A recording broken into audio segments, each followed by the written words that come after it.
Selamat siang, bertemu lagi bersama kami dalam acara Viral News. Masih bersama saya, Roni Manggolo Patikawa, dan mitra saya, Dila Barbara Kaban.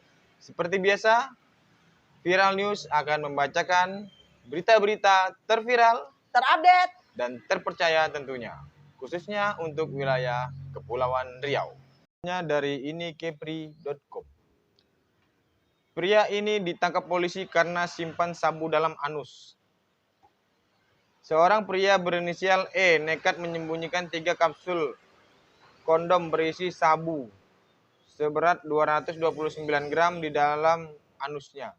E diamankan di Res Narkoba Polda Kepri saat berada di kedai kopi terminal keberangkatan Bandara Hang Nadim, Kota Batam. Berawal dari informasi masyarakat tentang keberadaan seseorang yang membawa narkotika jenis sabu, selanjutnya tim Subdit 3 Ditras Narkoba Polda Kepri melakukan penyelidikan dan pada hari Sabtu tanggal 6 November 2021 sekira jam 8 WIB, tim melakukan upaya paksa penangkapan terhadap seorang laki-laki yang diketahui berinisial E. Pelaku diamankan dan ketika diinterogasi pelaku mengaku ada membawa narkoba jenis sabu yang disimpan di dalam tubuhnya, ungkap Kabid Humas Polda Kepri Kombes Pol Hari Gulden Hart SIK MSI. Didampingi Ditres Narkoba Polda Kepri Kombes Pol Muji Supriyadi SH SIK MH Senin 8 November 2021. E mengaku mendapatkan barang haram tersebut dari seorang pria berinisial BTM yang saat ini masuk daftar pencarian orang atau DPO.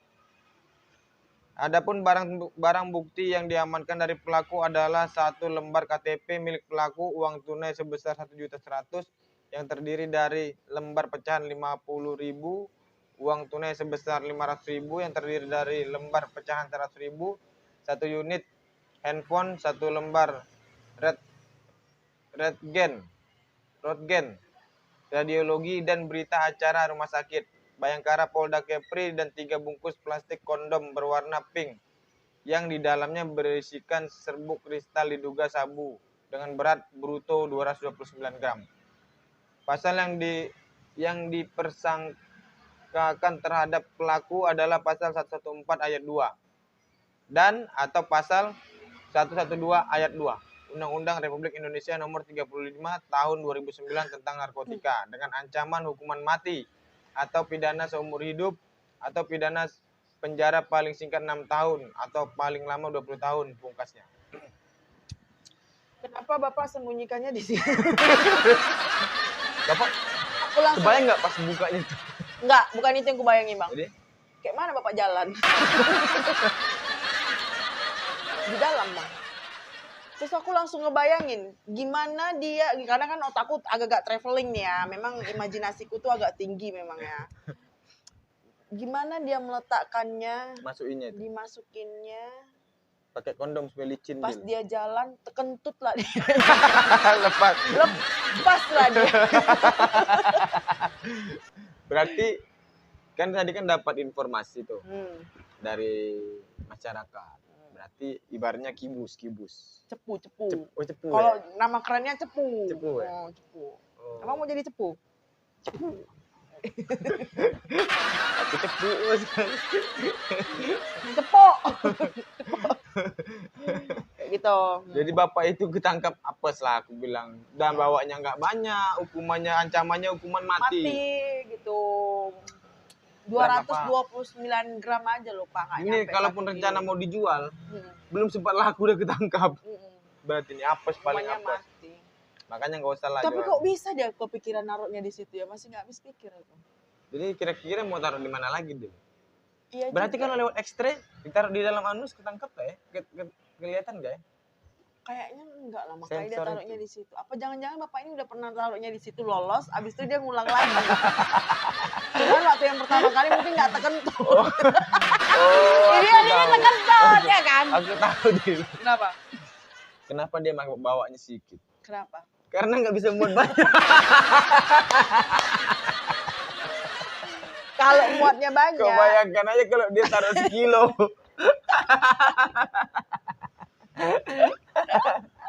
Itu Ya Allah. lubang anu sebesar apa? Sakit lah. Tapi kok bisa lah Pak. Pas kemarin kan, itu bagus Dil.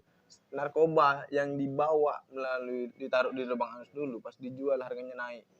Bang, Lebih memampukan. Bang, kalau narkoba kan pasti kan dia kan dihirupkan, ya, Dihisap. dihisap ya, dihisap. Kalau Bapak ini, Ada juga yang nggak dihisap, ditelan di obat ekstasi. oh ya, ekstasi. Kalau Bapak nih? Kalau Bapak ini nggak diapa-apain, tapi nyampe TKP udah ngeplay. Tadi Iya kayak si itu ya. Siapa namanya? Yang artis itu yang kemarin kita baca. Oh ini yang komedi itu Iya. pakai air, Pakai air. pakai air dia. Ini dia pecah di dalam Pak. Bapak udah ngeplay duluan, ngeplay. Beritanya kalau betul-betul pecah itu Dil, beritanya berubah pasti. Apa tuh? Seorang diduga tersangka membawa narkoba tewas karena OD. Iya, rupanya narkobanya ditaruh di pecahnya di anus. Ya Allah Pak, ya ampun. Oke, Ya, berita mudah-mudahan- selanjutnya. tunggu, bentar, Oke. Bang. Aku berdoa sama Bapak ini mudah-mudahan nggak gara-gara Nggak 220 6 berapa? 220 26 gram. 229 gram. 29 gram. Bapak nggak dihukum mati ya Pak ya? Minimal 20 tahun lah. Atau Penjara. 6 tahun lah. 2 tahun. 20 tahun. Nanti kalau misalnya cuman dihukum Kalau di penjara 20 tahun, rupanya apa nih pas hukuman ke 19 tahun meninggal. Gak apa-apa Bang meninggal gara-gara ini, Di penjara. nggak gara-gara ajal ya nggak apa-apa daripada hukuman mati. Belum ajalnya udah ditembak. Tapi yang parah seumur hidup sih. Kalau yang udah ajalnya mati duluan berarti dia ada yang mau dihukum mati kan? Gara-gara takut mati duluan. Oh, iya. Belum semangat. Aku rasa ada tuh di bagian negara nih ya. Ngerti juga aku. Oke, berita selanjutnya dibacakan oleh Dila. Oke, berita selanjutnya dari inikepri.com. Guru perempuan berhubungan intim dengan siswa, klaim muridnya terangsang. Baca dulu. Ini serasa kayak lagi nonton Maria Ozawa. Pakai baju sekolah. Udah sekolah. Oke, ini kepri.com. Seorang guru perempuan di Inggris dihukum penjara karena berhubungan seks dengan siswa berusia 14 tahun di area sekolah selama periode beberapa bulan. Pengajar ini mengklaim muridnya terangsang di kelas dan menggodanya. Fatina Hossain, 25, asisten pengajar di sebuah sekolah di West Sussex, dihukum penjara lebih dari 5 tahun pada pekan lalu. Seorang sumber yang mengenalnya mengatakan kepada The Sign bahwa Hussein yang dikenal oleh teman-temannya sebagai Tina menggambarkan sosok muridnya kepada teman-temannya sebagai anak laki-laki remaja yang hormonal dan terangsang yang telah menggodanya. Anda dapat membayangkan seperti apa anak-anak di sekolah pada usia itu sehingga tampak sebagai lelucon, kata sumber tersebut mengutip teman-teman Hussein. Menjijikkan melihat ke belakang, sekarang mengetahui apa yang dia lakukan, ujarnya. Dia memiliki sifat manipulatif dan juga bisa menjadi pemarah, terutama jika dia merasa diserang, paparnya. Dia terkadang terlihat naif secara seksual, imbuh dia. Teman-teman Hussein juga menjuluki sebagai seorang yang dengan cepat menjadi tergila-gila dan obsesi dalam urusan cinta. Hubungan seks antara guru dan murid berlangsung berbulan-bulan. Dan ketika bocah itu ingin mengakhirinya, Hussein mengklaim bahwa dia hamil. Hussein mencoba menghentikan bocah itu dan memberitahu polisi dengan menawarkan uang dan mengancam akan menyakiti dia dan keluarganya. Hussein yang meraih gelar Magister Kriminologi Global dari University Rohempot juga bekerja paruh waktu sebagai membuat roti di supermarket lokal. Di sanalah polisi menangkapnya. Jadi kalau di luar itu Bang, Itu di luar negeri. luar negeri. Muka gurunya itu aku nggak yakin ini muridnya yang terangsang atau muka atau gurunya yang terangsang. Katanya sih muridnya yang menggodanya. Cuman muridnya mau mengakhiri, dianya mengancam. Karena dia hamil. Dia pura-pura hamil. Oh, berarti dia candu. Iya, dia candu dan dia katanya manipulatif. Apa tuh mantu? Manipulatif itu orang yang bisa kayak berbohong dengan tingkahnya gitu loh Bang. Kayak Dila ini sama Abang baik. Di belakang Abang enggak? Gitu loh. Tapi Dila bisa menyembunyikan ketidaksukaan Dila ke Abang. Terus tapi kalau dia nggak suka, Gitu. Jadi dia kayak Tapi- begitu tuh nih, kayak gini. nggak ada masuk angin ini berita, masuk angin sumpah. Tapi kenapa perempuan ya? Kalau di luar negeri. Kalau di sini malah yang laki-laki. Dia cabul namanya kalau di sini. Iya, kalau di sini kan cabul. Kalau di sana, cuman mohon maaf nih, kalau di Indonesia yang perempuan begini ya kan, Banyak dicari murid. banyak dicari murid. Ya kan? Malah nggak mau berhenti-berhenti muridnya. Cuman kenapa di sana muridnya yang mau berhenti, gurunya yang nggak mau? Itu ya perbedaannya. Pura-pura hamil, Berhamil ya. biar nggak ditinggalin. Sayang kita putus, nggak bisa aku hamil, nggak jadi ditinggalin. Misalnya nggak hamil lagi. Lemah.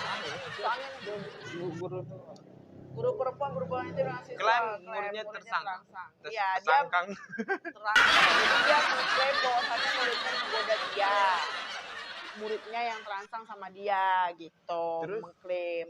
Kan dia sebagai guru dia bisa menolak. Seharusnya sih dia bisa menolak. Cuma Dia ya kayak dia gitu. maksudnya mengajarkan.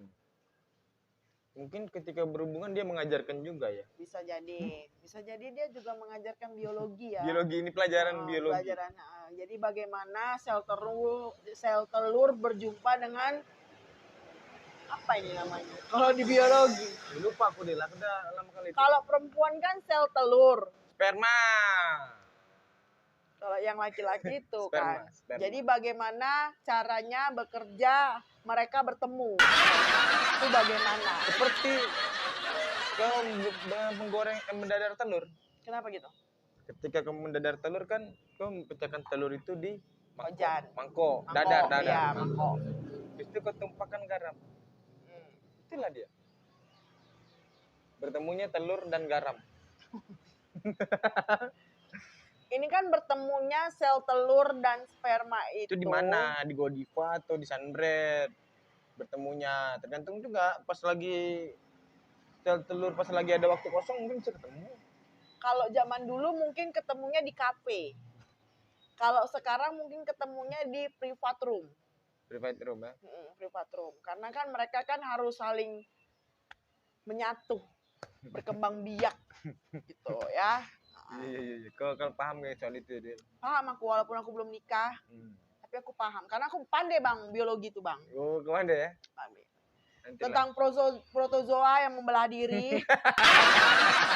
Cara-cara berkembang biak, ya kan? Aku tahu. Cangkok. Kau bisa cangkok juga. Bisa aku nyangkok. Nyangkok. Cangkok. Pandai lah aku. Oke, mudah-mudahan di Indonesia tidak ada yang guru yang seperti ini ya. Guru wanita, Guru pria wanita ada. ya. Kalau pria nggak usah ditanya lagi, udah sering kali kita baca beritanya. Oke, untuk berita selanjutnya dibacakan oleh Bang Roni, silakan Bang. Berita selanjutnya dari kompas.com. Fakta di balik tudingan Luhut bisnis PCR. Laboratorium modern hingga bisnis terkait namanya. Menteri Koordinator Bidang Kemaritiman dan Investasi Menko Marves Luhut Binsar Panjaitan disebut masuk dalam bisnis tes PCR. Menanggapi berita yang menyebutkan bahwa dirinya meraup keuntungan dalam bisnis PCR tersebut, Luhut membantahnya. Saya ingin menegaskan beberapa hal lewat tulisan ini.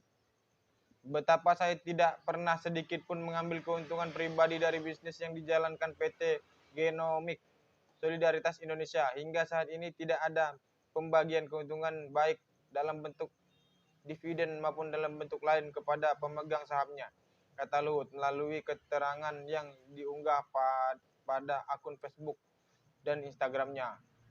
Namun, saya berkesimpulan harus menjelaskan dengan detail sesuai fakta yang ada, dikarenakan ada disinformasi yang efeknya tidak hanya menimbulkan kegaduhan tetapi juga memunculkan ketakutan bagi mereka yang punya niat tulus dan semangat solidaritas tinggi untuk melihat negeri ini bangkit lalu pulih dari pandemi.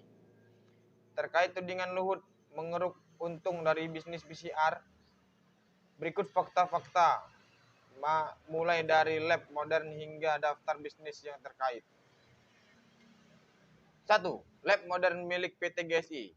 PT Genomic Solidaritas Indonesia adalah salah satu perusahaan yang sahamnya dimiliki Luhut, di mana secara tidak langsung terafiliasi dengan dua perusahaan tambang, PT Toba Sejahtera dan PT Toba Bumi Energi.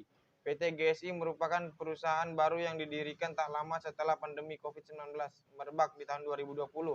Sejumlah pengusaha besar patungan untuk membuat PT GSI dan salah satunya Garibaldi Thohir, saudaranya Menteri BUMN Erick Thohir. Bisnis utama PT GSI yakni menyediakan tes PCR dan swab antigen. Sebagai pemain besar, PT GSI bahkan bisa melakukan tes PCR sebanyak 5.000 tes per hari. Lab milik PT GSI bahkan terbilang sangat modern. Perusahaan ini bisa membuka laboratorium tes PCR berstandar Biosafety Level BSL 2+. Ya, masih banyak lagi ini perusahaan-perusahaannya yang bisa kita bacakan satu persatu nih. Nomor yang kedua lah dulu ya. Yang kedua ini ada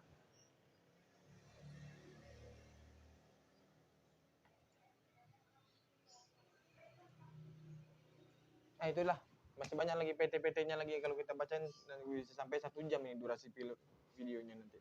Kita skip aja. Bisa lihat sendiri beritanya di kompas.com. Kenapa dijadiin bisnis ya, Bang? Ya bisnis lah PCR. Jadi orang kan mau PCR kan beli alatnya, Dil. Yang penyedianya ini Bapak PTP, jangan bukan Bapak Luhut. Oh ya, PT GSI. PT GSI. Pak Luhut ini enggak inilah. Yang penyedianya salah satunya itu dari PT GSI. Laboratorium milik PT GSI. PT GSI ini ada sahamnya Pak Luhut. Ya. Ternyata ada sahamnya Pak Luhut. Baru betul. Tapi Pak Luhut bilang dia nggak mengambil keuntungan. Masa? Nggak, tadi dia bilang dia mengklaim ya. Nih, mana tadi di sini? Saya ingin menegaskan beberapa hal lewat tulisan ini. Pertama, saya tidak pernah sedikit pun mengambil keuntungan pribadi dari bisnis yang dijalankan PT Genomic Solidaritas Indonesia. Hingga saat ini tidak ada pembagian keuntungan baik dalam bentuk dividen maupun dalam bentuk lain kepada pemegang sahamnya saat ini. Karena pembagiannya nanti setelah COVID. Iya, setelah COVID. Jadi dikumpulin dulu ya Pak. Ibaratnya dimasukkan celengan gitu. Nanti kalau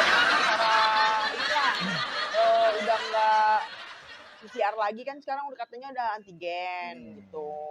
Diganti dengan antigen. Jadi kalau masyarakat umum berarti wajar lah Pak Luhut berpikirnya seperti itu. Ya, karena wajar. masyarakat itu kan taunya ketika kita invest ya kita dapat hasil. Iya betul. Di perusahaan di bidang apapun itu ketika kita investasi ya kita dapat hasil. Taunya itu pasti dapat untung gitu. Mau Bapak bilangnya. Dan yang bikin pertanyaan aku adalah PT GSI ini ya, nih di sini ada nih ditulis nih.